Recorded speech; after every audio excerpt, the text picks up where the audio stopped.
Ini pertanyaan yang ringan dulu Pak. Ada orang yang tanya, kalau untuk mau mendapatkan buku-buku dari Pak Bambang Nurseno itu caranya gimana?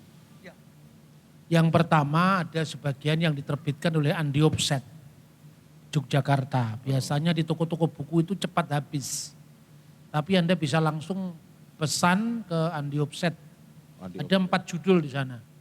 Salah satu itu Telaah Kritis Injil Barnabas, lalu The History of Allah, Dialog Teologis, Islam Kristen, lalu ada juga Menyongsong Sang Ratu Adil. Tapi khusus buku-buku yang terbit terakhir ini, Bapak Ibu bisa lewat itu Tokopedia. Karena sekarang era toko buku kan tidak seramai dulu ya. Sekarang banyak lewat online itu Tokopedia. Tapi memang buku-buku terakhir ini banyak yang tidak terbit lagi karena mengalami revisi. Nah, itu buku udah ditulis lama, tapi karena sistem komputernya itu mungkin berubah ya. Ketika di print ulang itu huruf-huruf Ibraninya terbalik seperti yang tadi kita baca itu. Nah itu perlu editing ulang, karena kalau tidak editing ulang, karena komputernya sudah ganti itu kan 10 tahun yang lalu, 7 tahun yang lalu, itu kemudian huruf-hurufnya terbalik ya, itu lagi dalam proses editing. Saya kira itu. Oke, jadi Bapak Ibu yang mau mendapatkan bukunya sekarang sangat dimudahkan lewat Tokopedia, bisa langsung cari.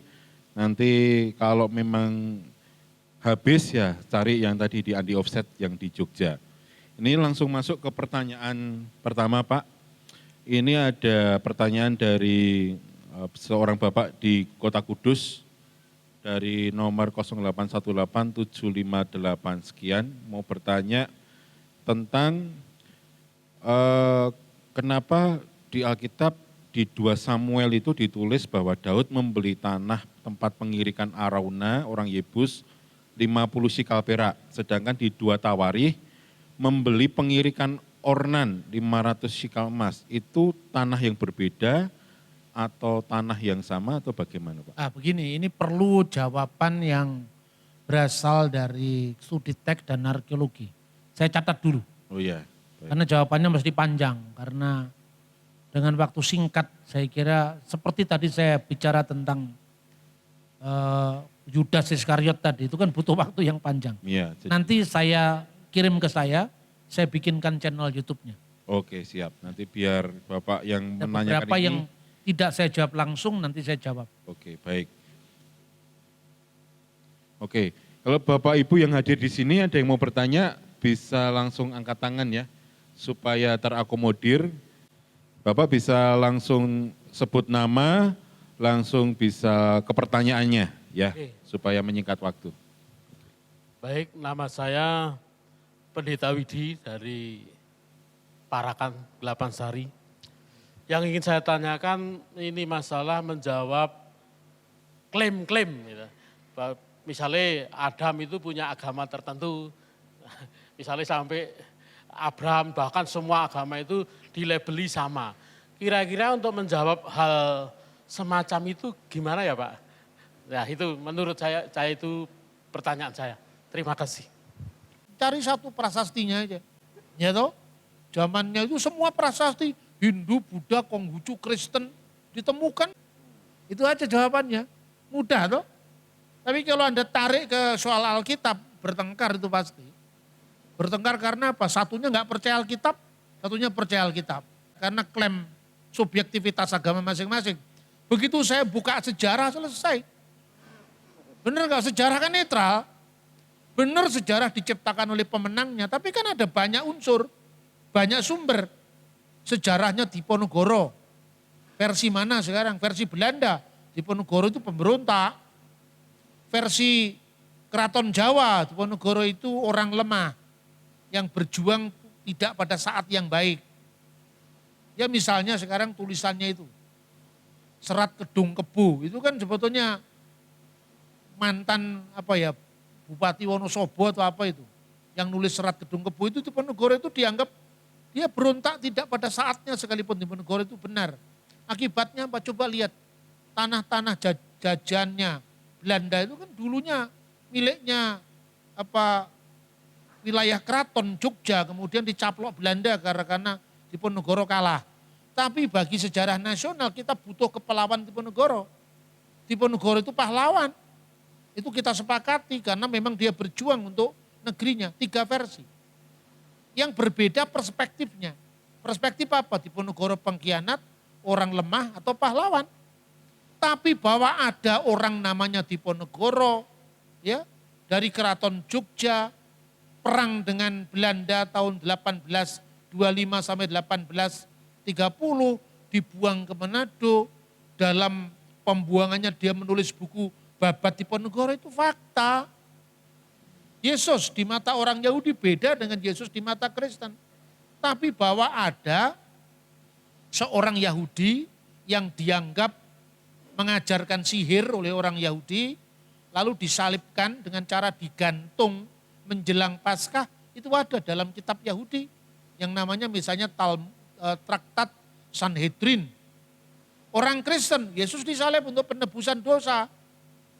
Yaitu Cornelius Tacitus.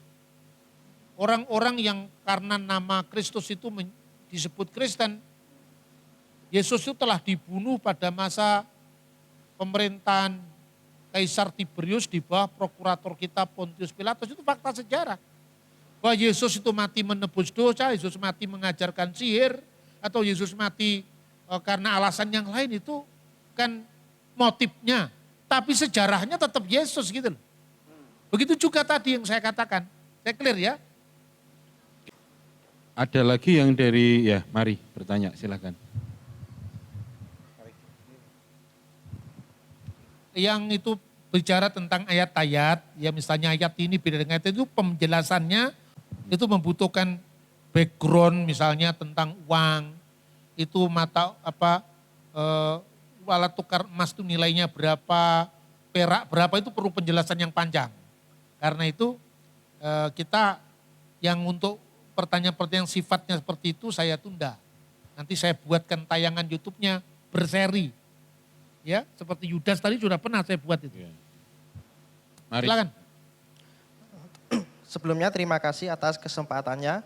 Selamat malam Pak Bambang. Saya Gregorius Gandhi dari Gereja Katolik Santo Petrus dan Paulus Temanggung. Mungkin ingin menanyakan beberapa pertanyaan, tapi kali ini mungkin satu pertanyaan dulu, mungkin cukup agak panjang Pak. Jadi Injil Matius dan Lukas keduanya menuliskan silsilah Yesus. Akan tetapi ada perbedaan dalam silsilah Yesus, yakni mengenai ayah dari Yusuf.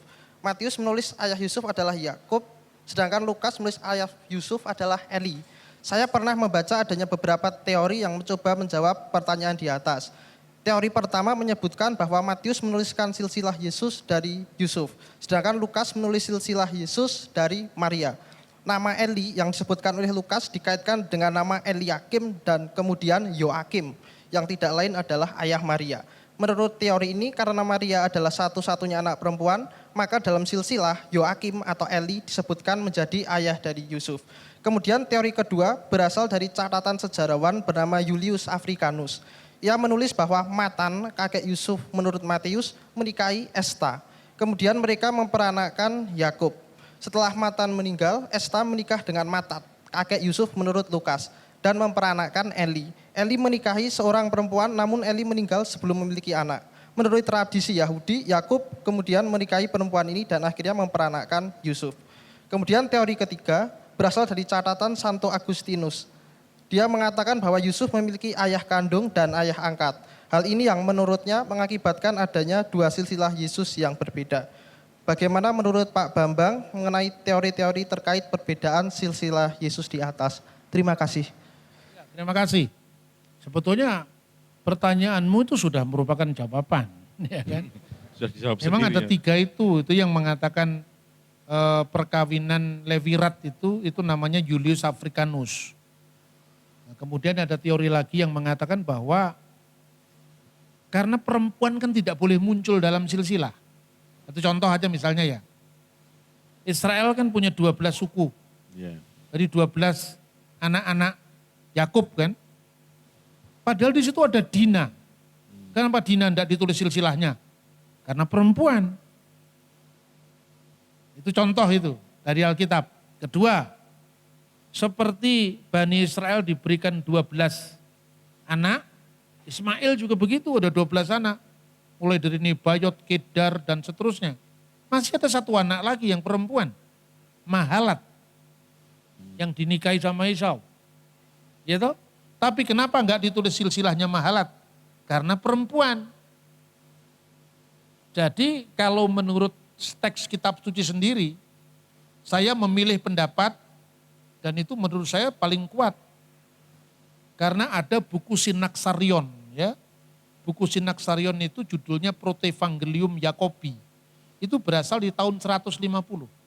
Sementara Julius Africanus abad ketiga. Santo Agustinus abad ketiga. Saya mengambil yang paling tua. Karena yang paling dekat dengan peristiwa kan. Nah di situ dalam buku Sinaksarion ini, di mana Maria itu punya ibu namanya Ana, bapaknya namanya Yoakim.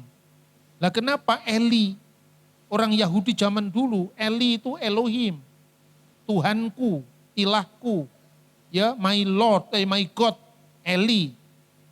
Terus kemudian Yo itu adalah Yehova. Jadi biasanya sebutan imam-imam besar di zaman dulu yang namanya Elyakim biasa disebut Yoakim. Jangan dipakai logika orang Temanggung. Ya, atau orang Indonesia, kapan berubah akte kelahirannya? Ini anakronisme lagi. Ya, jadi kenapa silsilahnya Maria itu tidak memunculkan nama Maria? Karena nama perempuan nggak boleh muncul dalam silsilah. Seperti nama Dina dan nama Mahalat juga tidak muncul. Alkitab mencatat semua silsilahnya. Tapi untuk Mahalat anaknya Ismail kenapa gak dicatat? Kenapa Dina? Bahkan Dina itu kan pernah terjadinya perang itu karena kehormatan yang terkoyak. Diperkosa itu loh. Padahal yang memperkosa tanggung jawab itu. Tapi di tengah-tengah mereka menyiapkan anak-anak Yakub memperdaya dibunuh orang-orang itu. Ini artinya apa? Jangan kemudian dipahami logika sekarang. Wah gitu aja, kok marah sampai dibunuh ya toh? Oh dia tanggung jawab, itu kan kita sekarang. Yang permisif dengan moralitas, yang permisif dengan kehormatan. Zaman dulu kehormatan klan itu segala-galanya. Itu kira-kira terjadi ya. Jangan memahami konteks ribuan tahun lalu dari sekarang. Nah seperti penjelasan tadi, maka Eli itu Elyakim itu adalah sebetulnya bapaknya Maria. Makanya jalurnya dari Nathan. Sementara di dalam Injil Matius itu kan dari Salomo. Itu jalur raja. Karena tema Matius itu adalah pembuktian bahwa Yesus Kristus, anak Daud, anak Ibrahim dari jalur Salomo. Makanya diawali dari inilah silsilah Yesus Kristus, anak Daud, anak Abraham. Lah karena Yusuf itu sebagai bapaknya Yesus secara silsilah itu sah bagi orang Yahudi. Karena apa? Ada silsilah darah, ada silsilah secara hukum.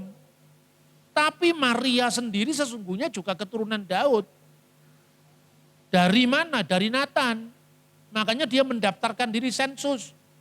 Kenapa dari Nazaret jauh-jauh dia harus ke Bethlehem? Karena berdasarkan klannya keduanya itu berasal dari keluarga Daud. Makanya dia pergi ke Bethlehem.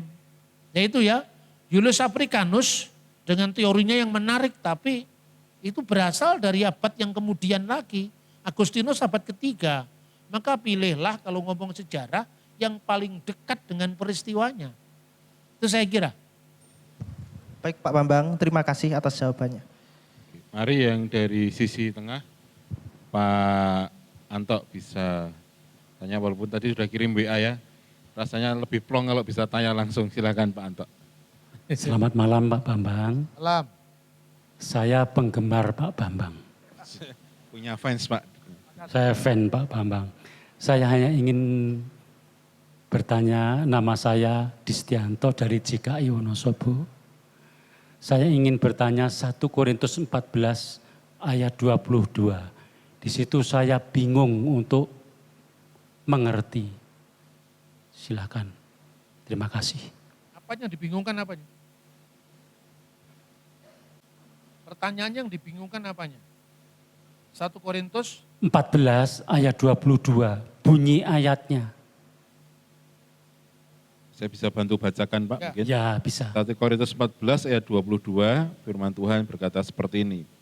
Karena itu karunia basa roh adalah tanda, bukan untuk orang yang beriman, tetapi untuk orang yang tidak beriman. Sedangkan karunia untuk bernubuat adalah tanda, bukan untuk orang yang tidak beriman, tetapi untuk orang yang beriman. apanya yang dibingungkan sekarang pertanyaan. Yang dibingungkan apanya? Dibingungkan yang mana? Tanda. Tanda ya, tanda. Iya. Tanda artinya Tanda bukan untuk orang yang beriman. bukan untuk orang yang beriman, tapi untuk orang yang tidak beriman. Iya. Ada enggak orang Kristen yang tidak beriman? Ada kan? Ada. Secara lahiriah Kristen, tapi dia tidak percaya dengan karunia-karunia Roh Kudus kan ada. Maka Tuhan memberi tanda karena waktu itu ya di Korintus itu ada praktek agama misteri. Agama misteri itu kalau dijelaskan seperti saya, nggak akan paham mereka. Karena yang mereka persoalkan bukan sejarah, bukan peristiwa historis, tapi tanda-tanda ajaib. Tuhan memberikan tanda untuk menghadapi kelompok-kelompok agama misteri ini yang waktu itu sangat kuat sekali. Makanya kira-kira pesannya begini, orang Kristen itu jangan hanya mengandalkan otaknya saja, turun ke bawah. Alami Tuhan langsung. Bahwa Roh Kudus itu bisa menjawab termasuk apa yang kamu ragukan dalam imanmu sendiri. Mungkin kita menerima dari aspek yang sifatnya ilmiah, tapi konteksnya ternyata tidak masuk karena apa? Anda ngomong kepada orang yang tadi tanya tentang matinya Yudas kenapa berbeda, itu jawaban ilmiah. Tapi kalau Anda mau tanya, Pak, saya malam itu mimpi begini artinya apa, kira-kira jawabannya apa coba? Beda kan? Satu itu pengalaman iman, satu pengalaman intelektual. Pengalaman iman itu lebih berangkat dari sifatnya personal. Nah Tuhan memberimu pengalaman personal lewat karunia-karunia Roh Kudus itu. Jadi seperti itu, makanya untuk orang beriman ya, dan untuk orang beriman dan tidak beriman itu mendapatkan porsinya masing-masing. Nah sekarang kalau untuk nubuat adalah tanda, sama dengan tanda. Bukan untuk orang yang tidak beriman, tapi untuk orang beriman. Karena itu meneguhkan jemaat. Kekristenan itu seperti apa nantinya, kira-kira seperti itu. Lah bagi orang yang di luar, Anda mau ngotot tentang nubuatan Daniel 7 kali 7 masa, coba di luar orang tanggapannya apa? Apa itu kan gitu kan. Nah maka terlepas dari semuanya itu, berikanlah firman kepada mereka yang memang cocok. Apa yang dibutuhkan orang itu. Makanya kadang-kadang banyak sekali dalam pelayanan kita salah terapi. Terapinya saya pernah gitu. Salah terapi itu ya pernah. Tidak benar terus saya. Suatu saat ada orang meninggalkan Kristus. Meninggalkan Kristus itu karena apa? Ini cara mendeteksi orang. Karena dia ini pemain musik di gereja. Bapaknya kemana-mana bawa seminar tentang penyembahan. Terkenal lah pokoknya, kalau saya sebutkan namanya. Orang Manado itu. Anaknya ini pemain drum di gereja. Suatu saat dia kan punya pergaulan cukup luas kan. Mau dipromosikan sama salah satu grup musik sekuler. Ya sebagai anak muda kan itu kan godaan berat. Wah bisa jadi populer saya gitu loh kira-kira. Akhirnya dia tinggalkan Kristus. Secara diam-diam dia tidak ngomong kepada bapaknya. Namanya sudah diganti. Diganti dengan nama yang lebih berbau Arab gitu ya. Waktu dia mau ngurus KTP-nya itu elektrik itu loh. Sama bapaknya dokumennya diketahui loh. Ternyata anak ini sudah pindah agama. Bapaknya pendeta tadi. Nangis-nangis di saya datang ke Malang. Gimana Pak? Lah sekarang saya tanya, ini terapinya saya benar. Kenapa anakmu itu begitu mudah meninggalkan itu Pak? Ini chattingan dengan saya begini. Dia katakan katanya nubuat di dalam kitab Yohanes itu bahwa Yesus akan mengutus Parakletos itu bukan Roh Kudus, tapi itu nabi akhir zaman, ya, seperti itu. Dan yang benar itu bukan Parakletos tapi Perikletos.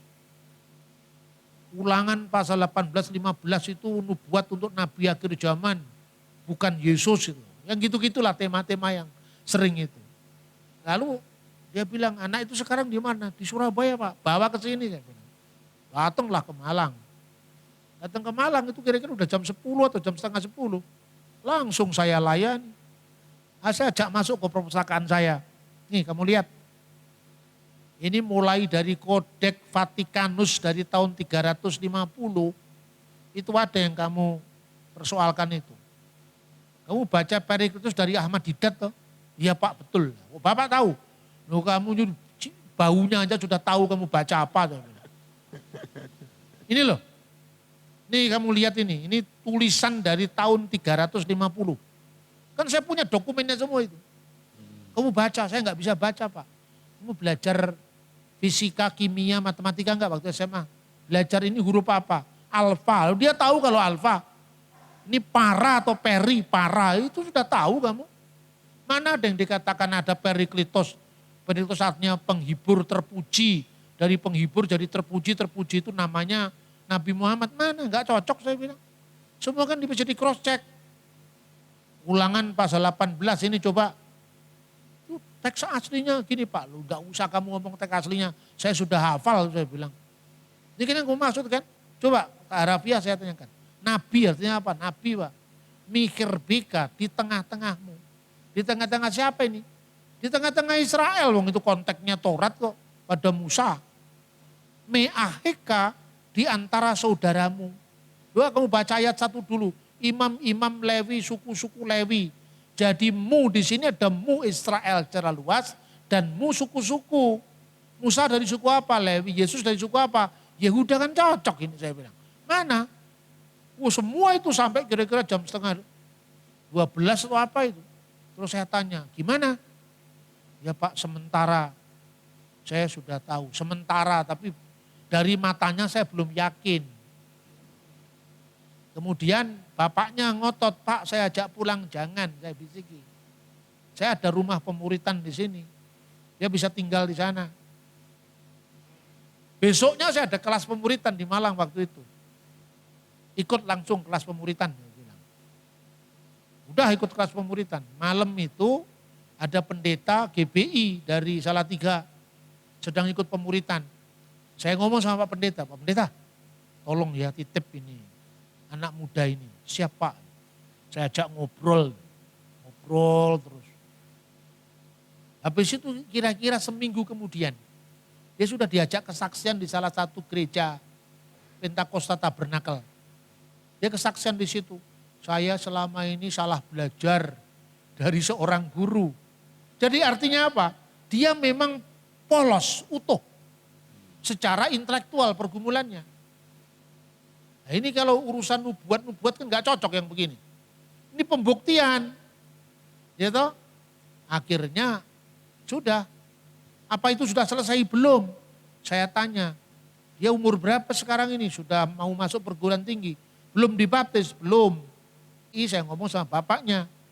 Tolong dia segera dibaptis setelah saya kasih pemuritan selama 2 minggu.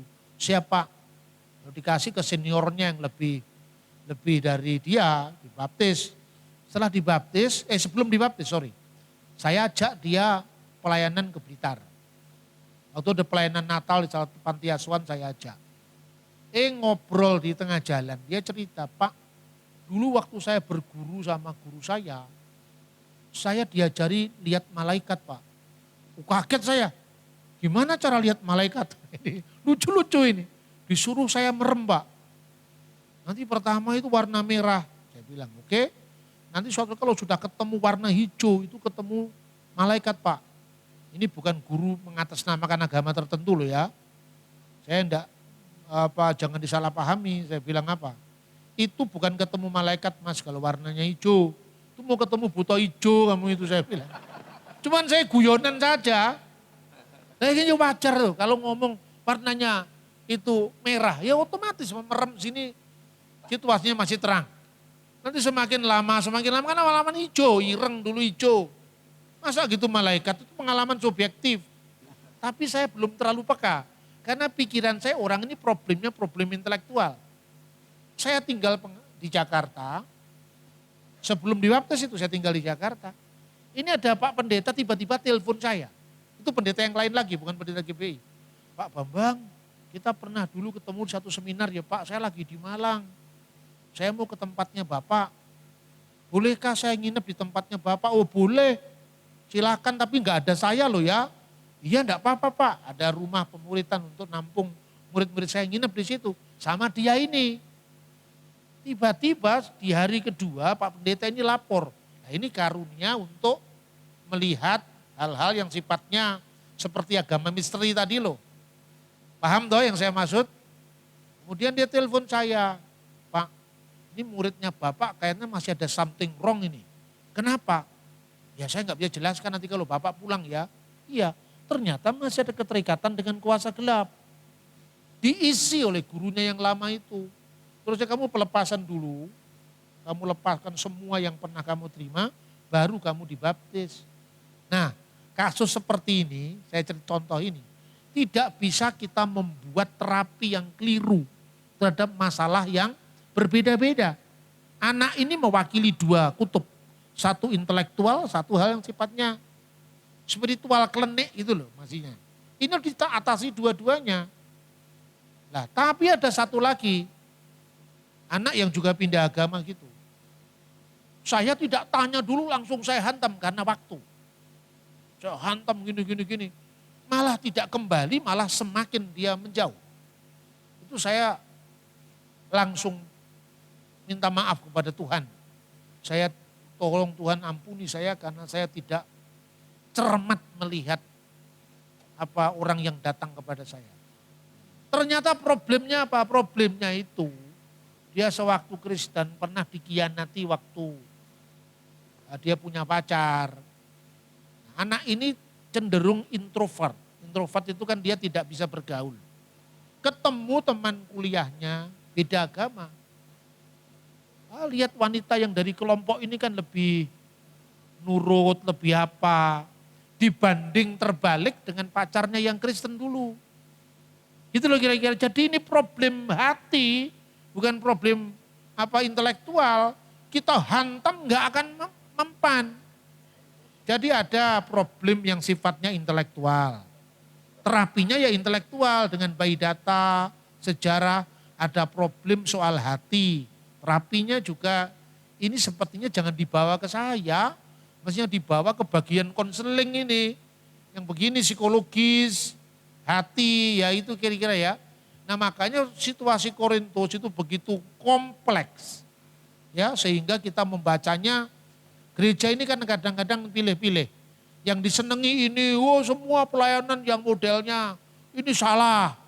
Nanti ada jatuh kepada satu, ini pokoknya semua dilihat secara roh. Ternyata nggak cocok juga karena problemnya bukan itu. Kita harus berimbang. Maka mengasihi Tuhan dengan segenap hati. Ini soal penghayatan. Mengasihi Tuhan dengan segenap akal budi itu soal intelektual. Manusia utuh itu berimbangnya antara rasio dan rasa.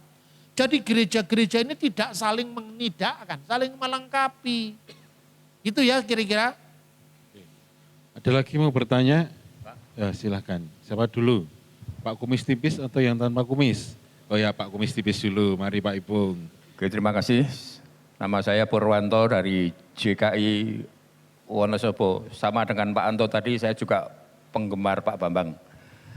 Yang saya suka sekali Pak sharing sama orang-orang bahkan lintas agama, bahkan dengan orang-orang sekuler juga, ya tentang pemahaman dari beberapa kitab.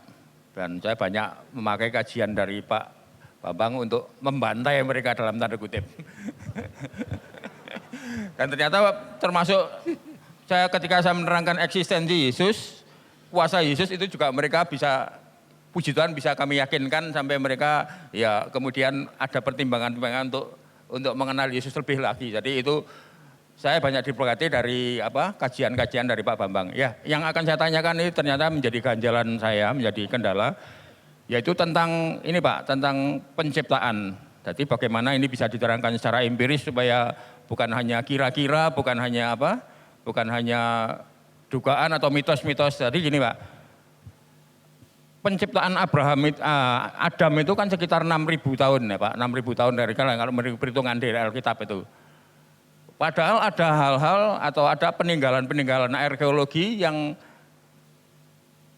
ada bekas-bekas atau tanda-tanda kehidupan manusia sebelum tahun itu Pak. Sebelum tahun itu ada kehidupan manusia. Itu yang pertama, itu bagaimana kita bisa menerangkan itu. Kemudian yang kedua juga ini Pak, kalau Abraham itu punya anak seperti Kain, Habil, dan Set gitu Pak ya.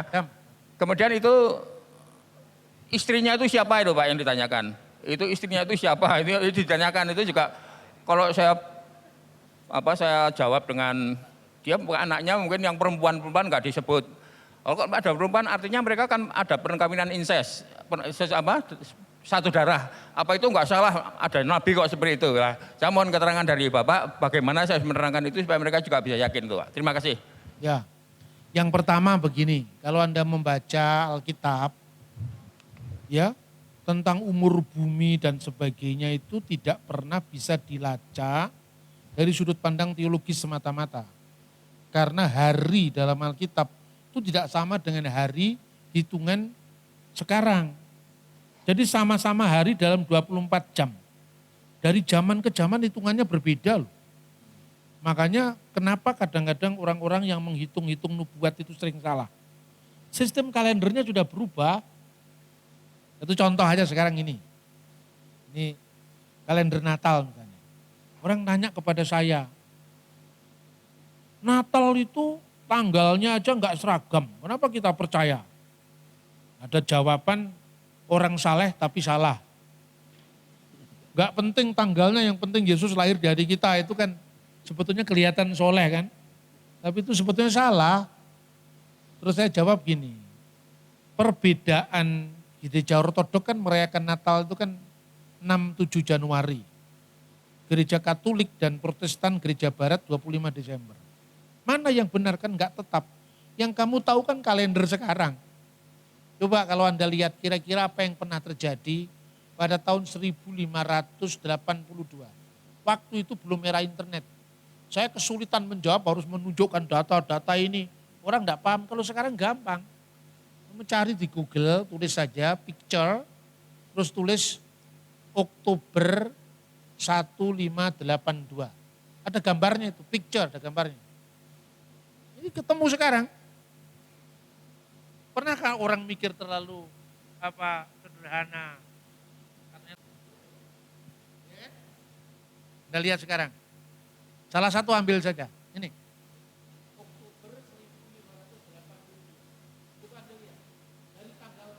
Tanggal 12. Ini loh. Enggak ada. Ya kan? Kenapa ini? Berarti pernah terjadi tahun 1582, harinya kepotong 11 hari. Yang motong hari ini siapa? Paus Gregorius. Paham enggak? Kenapa kok dipotong? Inilah yang menyebabkan beda Natalnya gereja timur dengan gereja barat. Gereja timur pakai kalender yang lama, namanya kalender Julian. Itu kalender sejak zamannya Rasul Lukas dalam Alkitab. Sampai sekarang masih dipakai gereja timur. Gereja barat pakai kalender Gregorius, namanya Gregorian kalender. Kenapa sampai hilang 11 hari? Jadi semestinya 25 Desember sekarang ini, kalau menurut kalender yang lama, masih 15 Desember. Akhirnya 6 Januari yang sekarang itu 25 Desember zaman dulu. Kenapa kok dipotong? Lah ini penjelasannya panjang. Tapi kalau saya ngadepi orang-orang sok tahu, cuman saya suruh ini lihat kalendernya. Kenapa kok sampai dipotong? Gara-gara dipotong ini makanya Natalnya berbeda. Bukan berbeda dari awal, kemudian ngarang bebas. Ini perayaan Dewa Matahari, dijadikan Natal gitu kan. Ini gara-gara ini berbedanya. Kenapa kok berbeda? Gini. Ini kan jawaban lebih dalam toh, makanya saya kasih jawaban lebih dalam. Makanya kadang-kadang pertanyaan satu itu nggak bisa dijawab terlalu cepat. Makanya kalau urusan-urusan ayat yang sudah ada kaitannya dengan data tentang ukuran macam-macam kan, bagaimana saya tunjukkan? Ukuran zaman Yesus nilai uang 1 shekel berapa, pekerja sehari berapa, itu kan butuh waktu. Nah saya berikan contoh, gini kira-kira. Dulu ini sejak zaman gereja mula-mula ini. Gereja mula-mula itu kan Yahudi tuh. Kalendernya pakai kalender apa? Kalender bulan. Nah kalender bulan itu terdiri dari setahunnya berapa hari? 354 hari. Itu kalau untuk urusan ibadah. Jadi orang Kristen mula-mula itu ibadah, ini perayaan Paskah. Kan Paskah Yahudi dulu, Paskah Keluaran.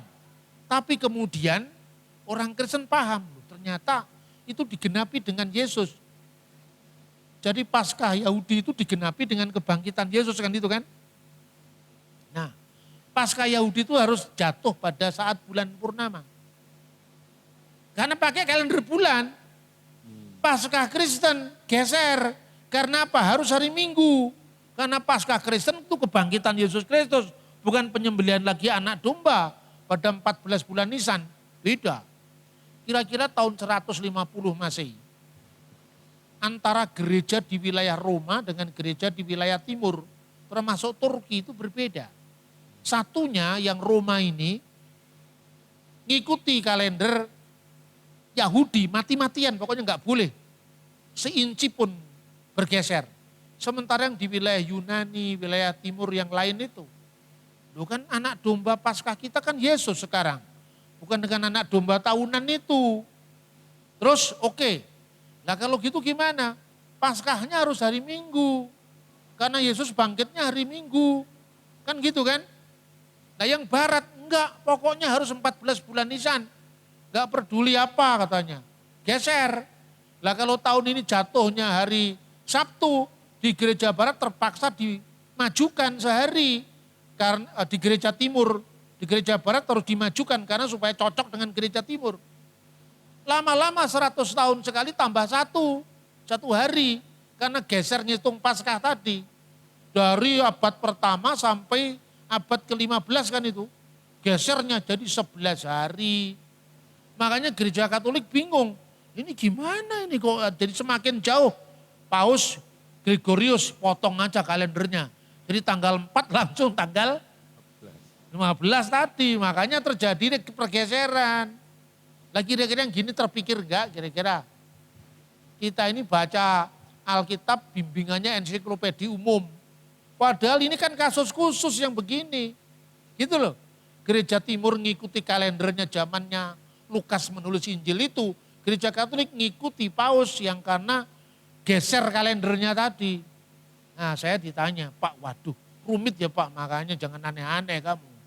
Kalau kamu rumit ya, kue tekan wis biasa-biasa aja lah. Kalau yang tanya serahkan ahlinya. Gitu loh. Makanya ada bagian pengajaran-pengajaran itu mesti orang-orang khusus. Ya tapi kan orang tuh tidak hanya butuh ini intelek terus. Itu kan jadi filosof kalau hanya otak saja yang dipakai. Tapi kalau ini terus yang dipakai dukun. Karena tidak ada rasionalisasinya. Harus berimbang. Iman Kristen itu yang mengasihi Tuhan dengan segenap hati. Tapi juga dengan akal budi. Nah sekarang dari mana anak-anaknya itu Kain kemudian bertengkar sama adiknya dibunuh. Lalu dia takut cari ke tempat lain. Dia menikah di sana. Ya anak-anaknya Adam juga. Tapi kenapa enggak disebutkan? Ya tidak semua disebutkan dalam Alkitab. Yang disebutkan itu tema-tema besarnya. Nah pertanyaan berarti itu perkawinan antar saudara. Waktu itu manusia kan belum banyak. Jadi resiko itu belum banyak. Tuhan itu menyesuaikan dengan apa yang kita buat sekarang ini. Kenapa orang sekarang ini kok mudah sekali sakit diabetes?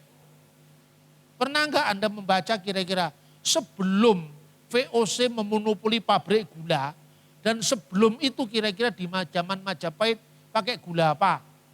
Gula kelapa, gula aren, diabetesnya kecil. Tapi ketika Belanda mendirikan pabrik gula, semua pakai mesin, diabetes jadi pabrik gitu loh. Ngerti enggak sekarang? Nah sekarang Anda samakan dengan orang yang di jalan di zaman Abraham. Musa itu naik kali 2 kali gunung itu, bolak-balik gimana? Jangan diukur dari ukuran kaki kita sekarang. Kaki yang terlalu mudah kena diabetes karena kemudian terlalu banyak gula. Zaman itu orang gerak kemana-mana. Maka kemudian lihat di zaman Abraham, zamannya Abraham usianya masih panjang-panjang. Nuh masih panjang-panjang. Begitu Musa 70 kalau kuat 80 ya kan? Kenapa? Gaya hidup manusia aja berubah. Dulu makannya cuma makan sayuran, makan tumbuh-tumbuhan, baru Tuhan izinkan makan binatang. Nah binatang yang dimakan pun kayak semua orang meniru, semua kaki 4 dimakan. Akibatnya apa? Tidak ada ukuran lagi. Akibatnya apa? Membuat tubuh manusia semakin renta. Jangan dibayangkan dari zaman sekarang. Gitu loh kira-kira saudara-saudara. Ya, itu namanya anakronisme sejarah. Terus kemudian hari-hari penciptaan. Apa itu 6.000 tahun? 6.000 tahun itu peradaban manusia. Tapi hari-hari penciptaan jauh sebelum itu. Makanya Anda bisa membayangkan enggak? Kenapa ada batu bara dan sebagainya itu kan fosilisasi daripada alam yang panjang sekali. Nah, kenapa ada fosilisasi binatang yang sifatnya ratusan tahun? Alkitab kan mengatakan manusia di hari ke-6. Hari yang dikatakan di situ Yom. Yom itu bisa berarti masa, bisa berarti hari dalam 24 jam. Loh kok dikatakan jadilah petang dan jadilah pagi, itu penanda secara waktu ya dalam bahasa puisi. Jadi kira-kira kejadian itu sebuah himne, nyanyian kuno yang diulang-ulang sampai zaman Musa. Orang modern kan nggak bisa membayangkan. Maka saya jelaskan. Tadi saya khotbah ada yang kurang nggak terteruskan. Itu tadi nyanyian Gloria in Excelsis Deo. Anda tahu nggak? Nyanyian itu mulai dinyanyikan di gereja tahun berapa? 126 Masehi. Kok sampai sekarang masih dinyanyikan Gloria in Excelsis Deo? Karena sudah jadi lagu abadi. Kita lagu abadi juga punya. Di tepinya sungai Serayu. Itu lagu ini kan. Anda masuk ke itu Kroya, ke apa namanya. Ini setiap kali saya ingat itu kalau masuk Kroya atau masuk Purwokerto. Di tepinya sungai Serayu. Langsung saya ingat Batibul, Balibul. Saya ingat itu. Itulah buah abadi, abadinya kita itu hanya puluhan tahun, paling 100.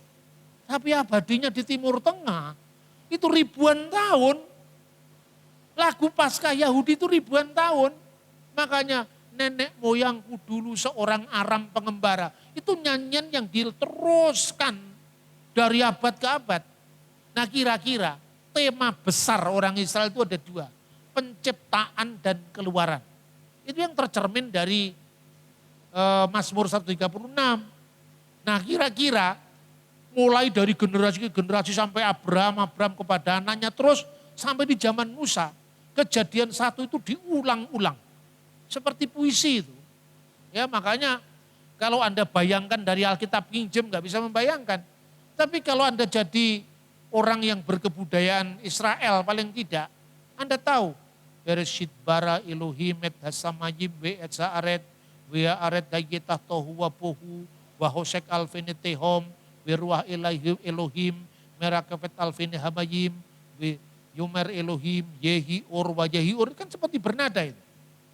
Itulah caranya kalau Anda sulit-sulit paham, orang Jawa itu yang namanya megatro, yang namanya dandang gulo.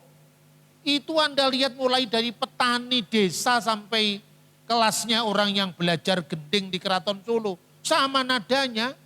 Tapi kalau Anda tanya kepada orang bule, bingung dia. Gimana itu petani kecil bisa hafal?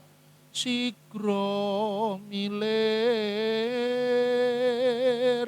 sang ketek si nonggo bacul kawan doso kang jageni ing ngarsa miwahing pungkur tanapi ing kanan kiring sang ketek lampahnya alon Karena ini prosa, puisi, orang bisa menghafal guru lagu, guru wilangan. Paham yang saya maksud? Inilah caranya orang Yahudi dulu supaya Anda bisa membayangkan saya nembang aja supaya mudah. Itu ada ketukannya kan di situ kan. Ya, sigromilir, sang getek sinonggo bajul itu kan. Sigromilir, sang getek sinonggo bajul 12. Begitu juga tahun 126 Gloria in excelsis Deo. Tahun 380-an. Ada seorang teolog dari Italia Latin sekarang, Roma.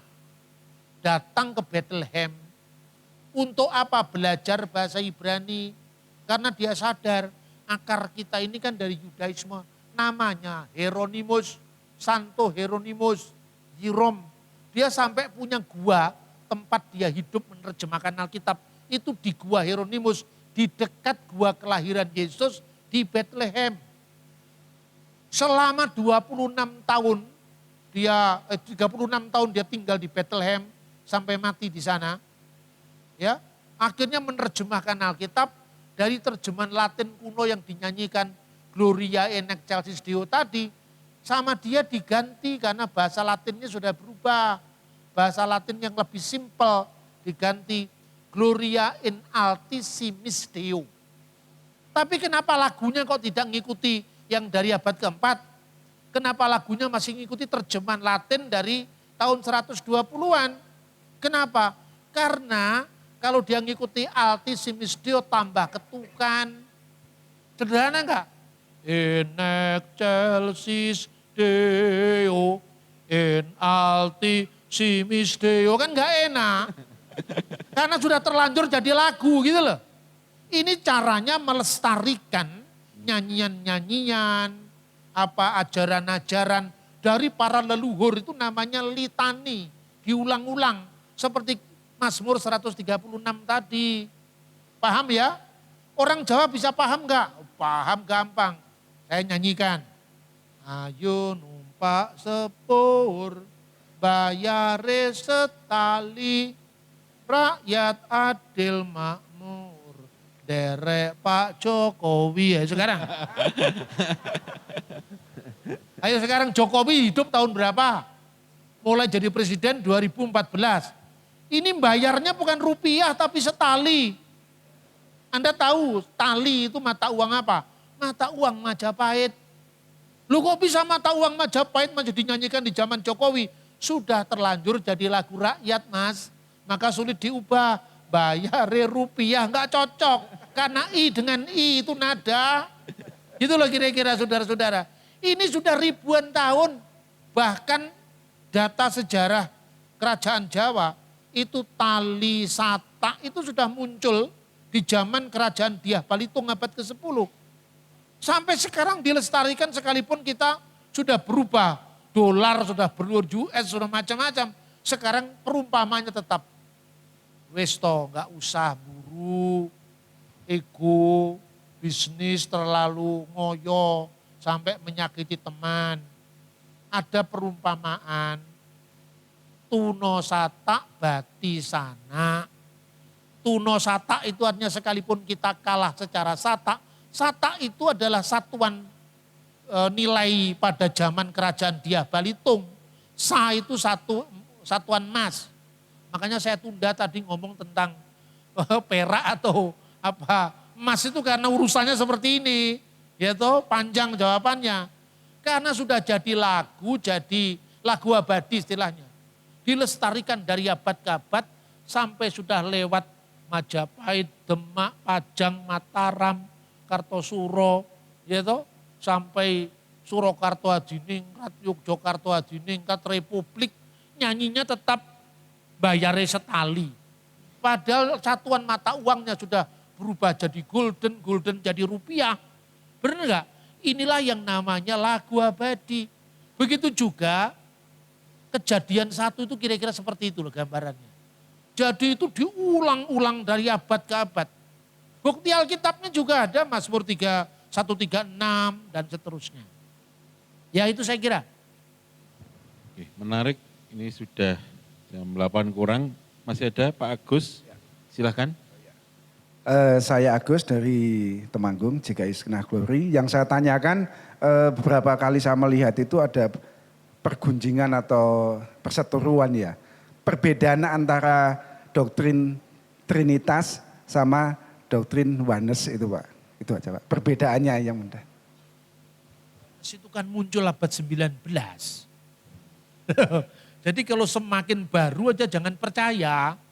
Kayak itu renungan orang modern. Pertama.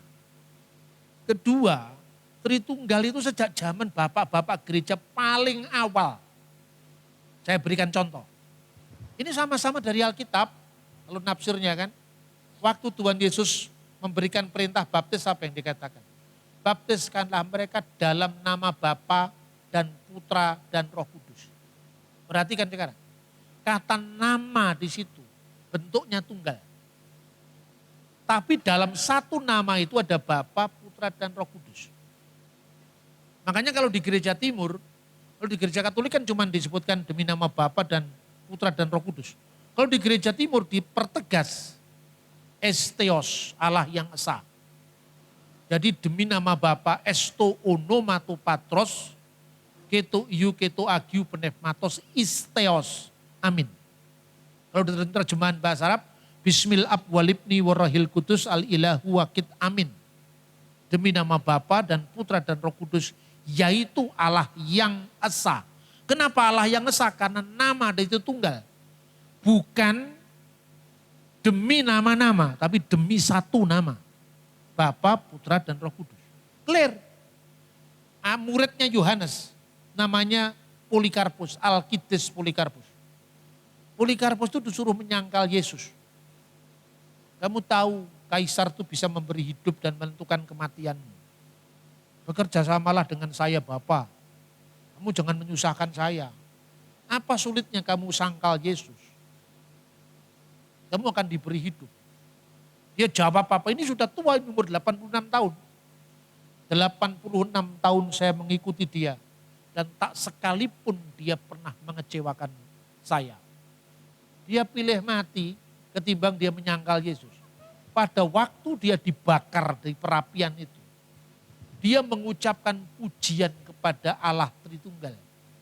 Untuk inilah ya Bapa Surgawi. Hormat kemuliaan kebesaran bagimu bersama anakmu yang tunggal imam besar surgawi, Yesus Kristus dan Roh Kudus. Amin. Jadi orang berani mati karena Bapa, Putra, dan Roh Kudus.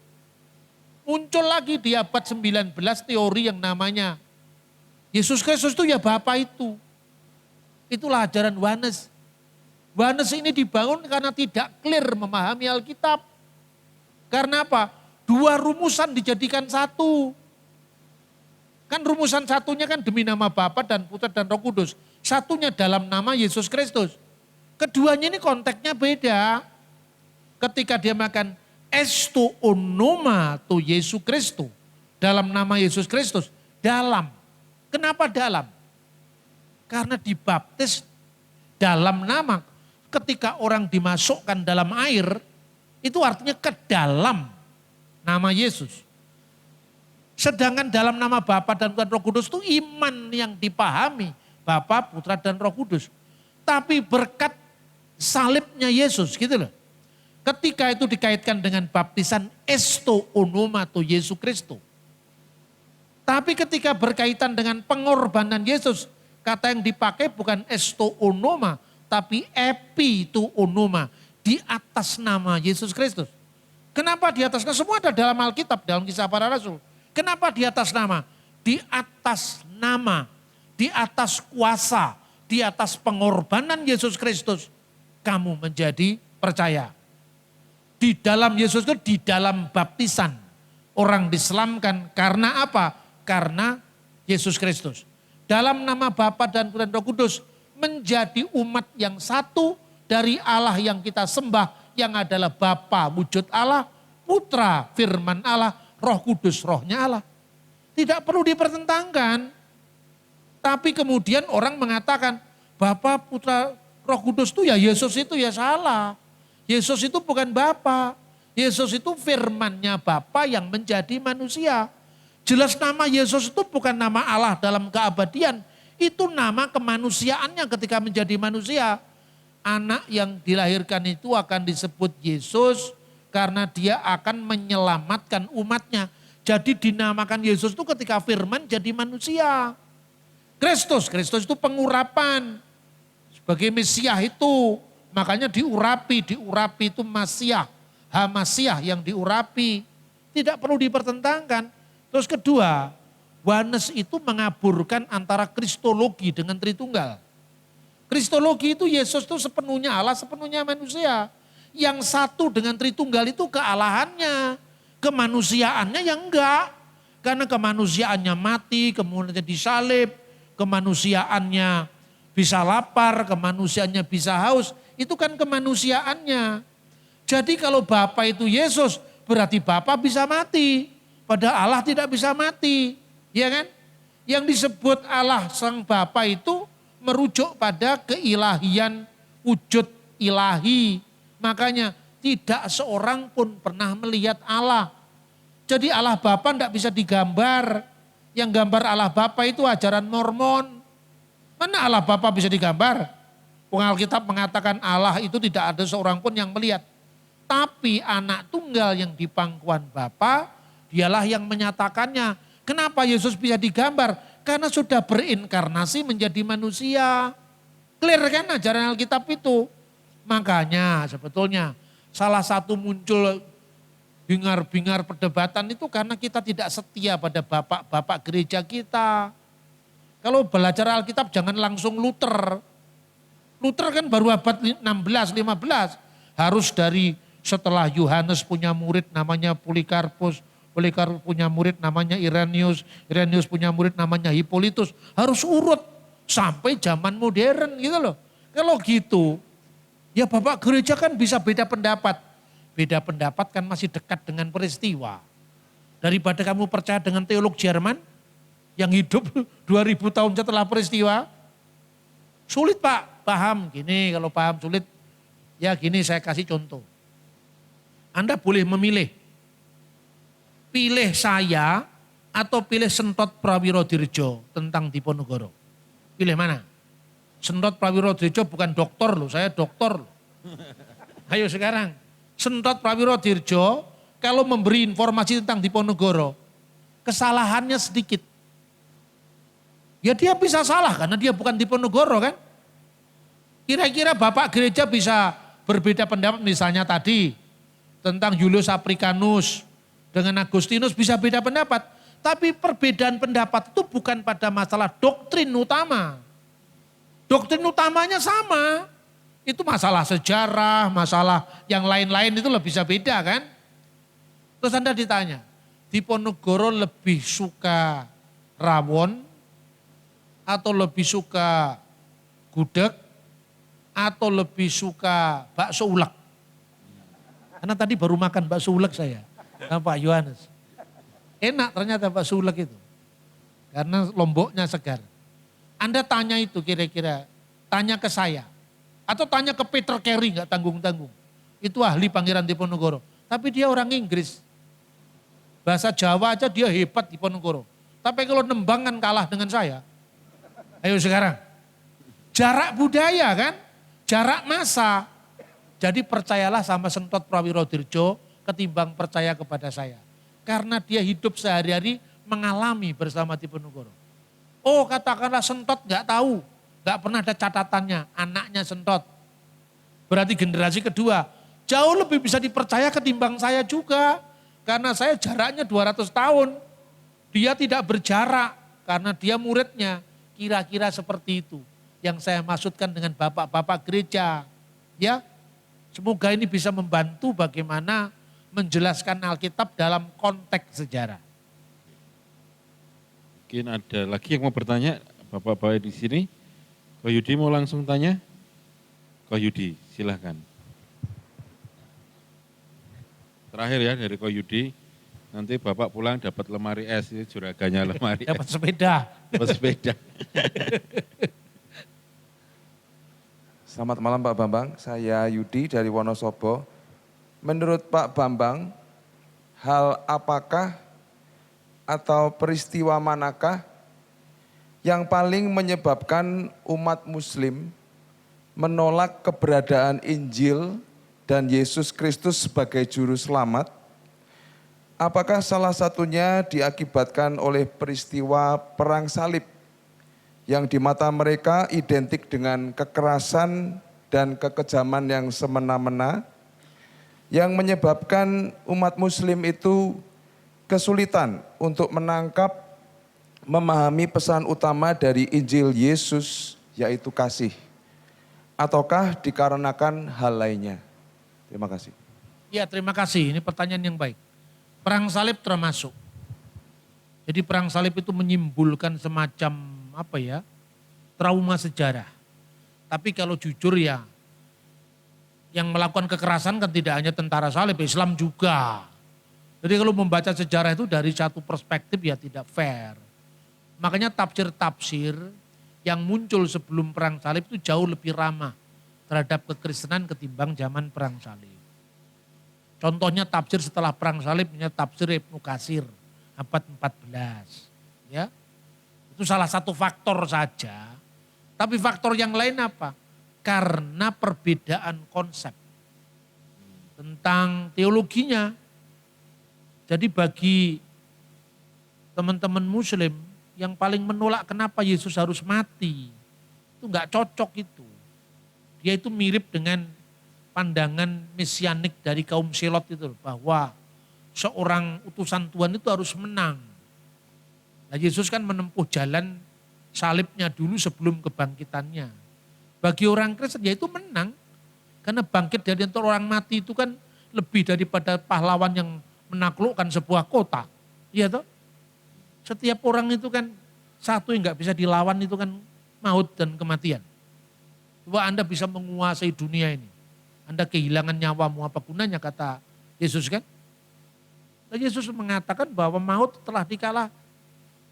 Itu bagi orang Kristen. Tapi biasanya orang yang selalu berpikir menang kayak kaum Selot Yahudi itu menolak Yesus sebagai Mesias, karena Mesias kok harus menderita. Tidak usah heran, jangankan Islam yang muncul 2 abad setelah peristiwa. Muridnya Yesus sendiri tidak paham itu kok. Kan kalau Anda belajar dari sumber sekunder, Markus bukan saksi mata kan itu kan. Hanya Matius sama Yohanes, tapi kalau Anda belajar di Bapak Gereja, Markus itu saksi mata. Cuman bukan saksi mata yang mula-mula. Mengapa? Karena dia pernah mundur. Ini dari mana informasi? Bukan tafsirnya teolog abad 20. Anda membaca tulisannya Hippolytus. Hippolytus itu muridnya Irenaeus dari Lyon. Irenaeus muridnya Polikarpus, Polikarpus muridnya Yohanes. Jadi punya kesinambungan. Dia cerita dalam bukunya tentang 70 rasul. Jadi ada 12 murid, ada 70 rasul kan. Coba ini terakhir. Saya tunjukkan ayat Alkitab ya. Coba kita baca dulu Yohanes 6. Yohanes 6 Anda baca. Ayat 66. Coba siapa yang sudah ketemu? Bantu dibaca. Yohanes 6 ayat 66. Yohanes 6 ayat yang ke-66. Mulai dari waktu itu banyak murid-muridnya mengundurkan diri dan tidak lagi mengikuti dia. Nah, ayat 67. 67. Maka kata Yesus kepada ke-12 muridnya, apakah kamu tidak mau pergi juga? Nah, konteksnya apa sekarang? Kalau Anda baca ayat sebelumnya, kenapa murid-murid ada yang mundur itu? Karena mereka tidak siap dengan kata-kata Yesus. Ternyata perkataan ini terlalu keras. Tubuhku benar-benar makanan, darahku benar-benar minuman. Ini bukan Mesias yang kita tunggu yang seperti ini.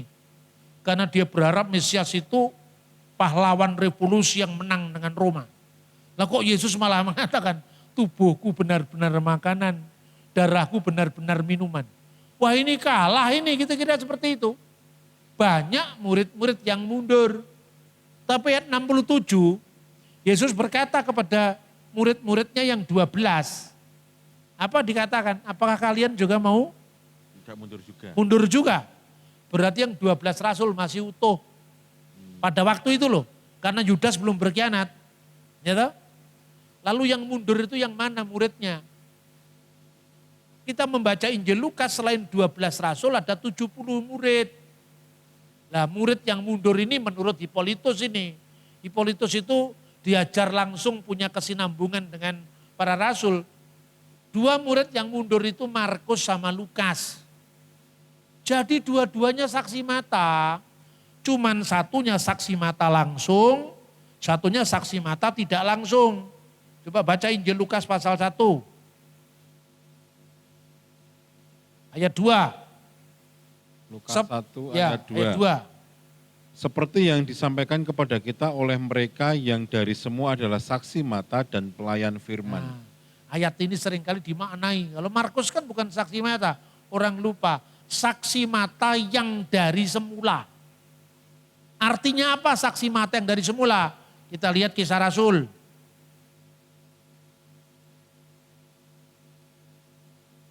Ya, Kisah Rasul pasal 1. Tentang penggantian Yudas itu. Apa syaratnya di situ? Waktu itu kan kemudian diganti oleh Matias kan? Oh, sorry, Kisah Rasul ada yang sudah ketemu?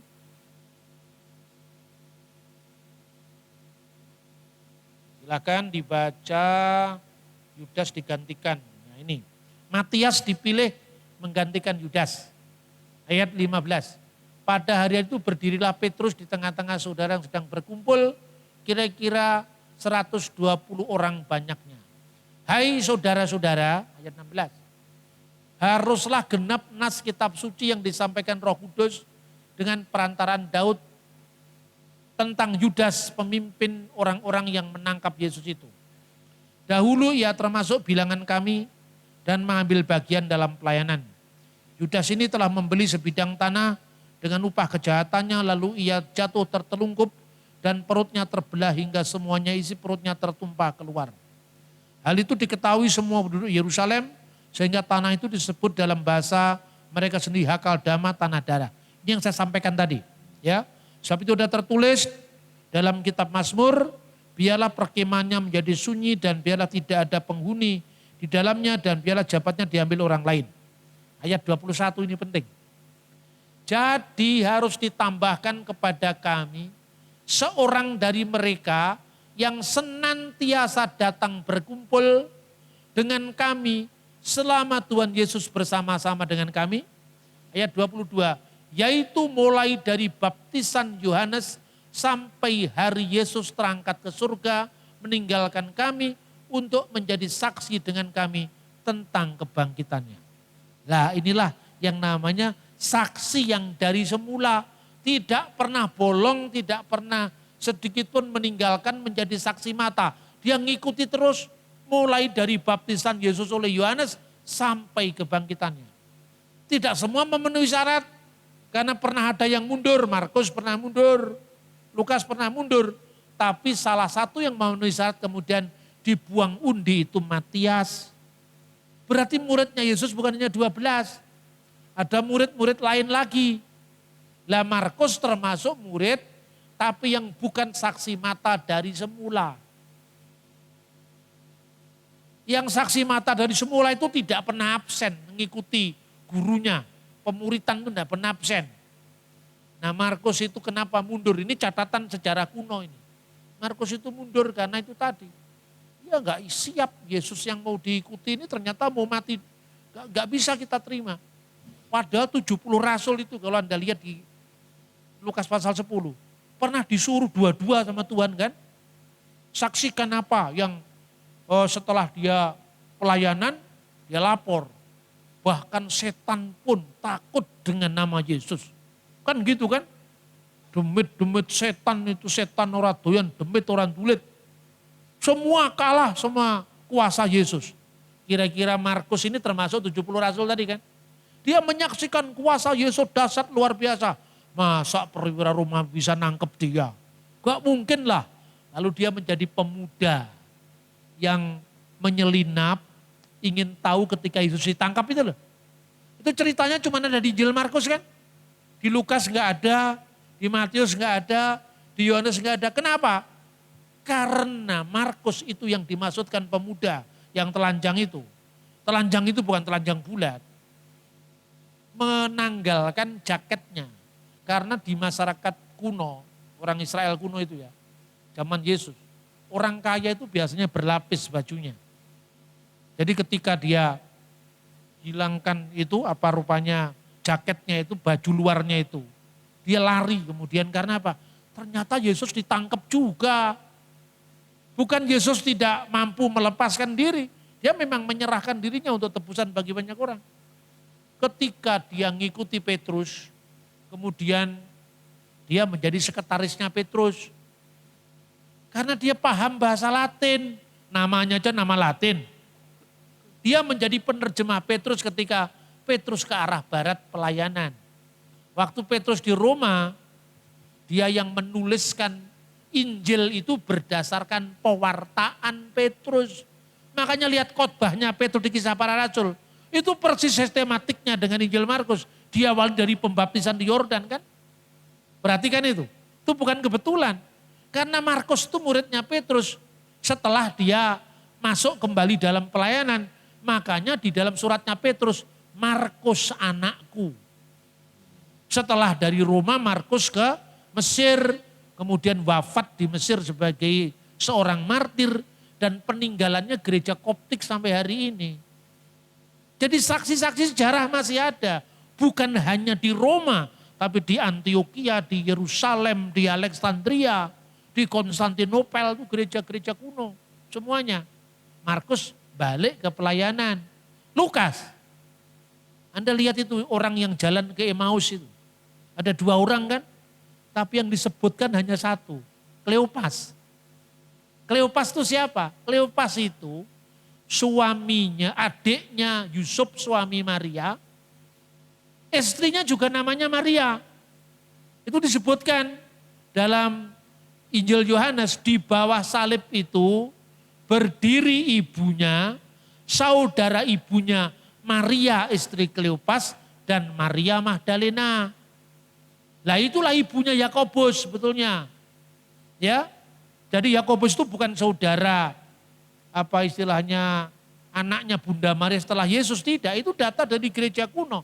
Itu memang anaknya Maria, istrinya Kleopas, dan Kleopas itu termasuk 70 rasul, saksi mata juga. Kenapa yang 1 orang namanya nggak disebut? Itulah Lukas sebetulnya. Jadi semua Injil itu saksi mata. Nah, mereka datang ke Emmaus kan, tiba-tiba Yesus menampakkan diri. Karena saking paniknya, harapannya nggak sesuai dengan apa yang mereka hadapi. Mereka sampai nggak sadar kalau itu Yesus. Apakah yang kamu percakapkan sementara kamu berjalan? Apakah engkau orang satu-satunya orang asing di negeri ini? Sampai kamu tidak tahu berita yang sangat viral sekarang ini. Ya toh? Kan kira-kira seperti itu kalau baca kita sekarang. Dulu kami mengharapkan Yesus itu adalah sebagai pemimpin kami, pembebas kami. Tapi nyatanya dia telah disalibkan, dia telah mati. Dia habis harapannya. Tapi di tengah-tengah dia perjalanan itu, wanita-wanita di kalangan kami bersaksi bahwa dia telah bangkit 3 hari setelah penyalipannya. Mereka jalan asik ngobrol dengan Yesus. Sampai ketika hari sudah mulai gelap, mereka menawarkan Yesus yang sudah bangkit itu. Bersamalah dengan kami, karena hari sudah gelap. Terus jadi nyanyian. Tinggal sertaku kawan yang kudus, telah hampir malam, jangan jalan terus, itu loh. Itu diinspirasi karena lagu itu. Begitu dia masuk ke rumah, Yesus memecah-mecahkan roti. Tersadarlah mereka itu Yesus. Karena apa? Tandanya itu memecah-mecahkan roti. Itulah yang oleh gereja diperingati sebagai Eucharistia. Ekaristi. Yaitu tubuh dan darah Kristus. Jadi itu bukan simbol, itu memang benar-benar tubuh dan darah Kristus yang diubahkan. Karena gereja kalau tanpa misteri itu bukan gereja lagi, itu intellectual exercise. Ya toh? Bahwa itu semua dianalogikan. Kalau tidak ada iman yang menuntun kita keajaiban mujizat, gereja tidak bertahan di tengah penganiayaan. Mujizat itulah yang membuat gereja eksis dari abad pertama ketika gereja teraniaya sampai sekarang. Itu ternyata Lukas. Lukas balik ke pelayanan. Berkat siapa? Tuhan menangkap Paulus. Ini orang yang dulunya anti Kristen. Sekarang kok bisa dia bertobat? Malu hati dia. Balik makanya jadi rekan perjalanan Paulus. Kisah Rasul menggunakan kata kami karena apa? Itu yang nulis Lukas. Dan itu menyaksikan perjalanannya bersama Rasul Paulus. Gimana belajar gini nggak habis-habis kan? Semakin banyak kita bertanya, semakin kita tidak tahu. Bapak Ibu Saudara, kalau mau ya karena saya tidak tinggal lagi di sini, ikuti kelas pemuritan kita lewat online. Nanti kira-kira bulan depan lah kita mulai lagi. Ya belajar begini ya. Saya kira itu, terima kasih, Tuhan berkati. Sama, Pak. Terima kasih. Berikan aplaus buat Pak Bambang. Terima kasih buat waktunya Pak. Tuhan memberkati. Ada pertanyaan terakhir, kalau mau tentang literasi yang tadi Bapak sebutkan, kita harus sering banyak literasi. Itu yang disarankan literasi Kristen yang gimana sih Pak? Ikuti buku saya, kemudian di daftar pustakanya kan banyak tulisan di situ. Nah, jadi harus dapatkan Cross check di bukunya. situ. Jangan lupa link di bawah ini ya Bapak Ibu. Tokopedia. Link di bawah ini. Jadi bisa didapatkan. Terima kasih Pak Bambang. Ya Tuhan sama-sama, memberkati. Tuhan berkati.